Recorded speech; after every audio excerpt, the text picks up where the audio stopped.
So here and there ఈ వారం మొత్తం మనం మార్కెట్ ని చూసినా కానీ పెద్ద ఎత్తున మూమెంటం అయితే కనిపించలేదు. మనం ఈ విషయం గత వారంలోనే మాట్లాడుకున్నాం. మార్కెట్ కన్సాలిడేషన్ లో ఉండడానికి చాలా హై ప్రాబబిలిటీ ఉంది అని చెప్పేసి. సో ఈ వారం నెట్ టు నెట్ చూసుకుంటే మాత్రం జస్ట్ -0.69% మాత్రమే క్లోజ్ అయింది. అండ్ ఈవెన్ మనకి మిడ్ క్యాప్ కానీ స్మాల్ క్యాప్ కానీ చూస్తే అవి మాత్రం దానికి ఆపోజిట్ సైడ్ లో పాజిటివ్ గా 0.6% యావరేజ్ గా పాజిటివ్ క్లోజ్ అయింది. సో ఈ వీక్ మొత్తంలో కొంతవరకు మనకి ఫార్మాసిటికల్ అండ్ ఆటో మేబీ కొంతవరకు కొంత పాజిటివ్ గా కనిపిస్తున్న హెల్త్ కేర్ సెగ్మెంట్ ఇదంతా కూడా.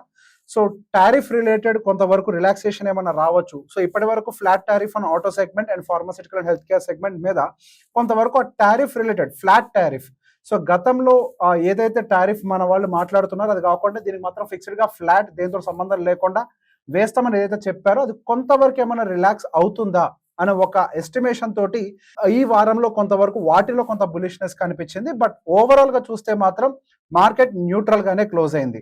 సో ఇన్ బిట్వీన్ మార్కెట్ లో చాలా రకాల ప్రైస్ యాక్షన్స్ అయితే జరుగుతూనే ఉన్నాయి. మనకి గత కొన్ని 3 రోజుల నుంచి అనుకుంటా హియర్ అండ్ దేర్ గత 3 రోజులు 4 రోజుల నుంచి మనకి FIS కంటిన్యూస్ గా సెల్ సైడే ఉంటున్నారు. అండ్ అఫ్ కోర్స్ అది చాలా చిన్న వాల్యూనే, 1500 కోట్లు 1700 కోట్లు ఇటువంటి చిన్న చిన్న వాల్యూస్ తోటే వాళ్ళు నెట్ నెగటివ్ లో అయితే ఉంటున్నారు.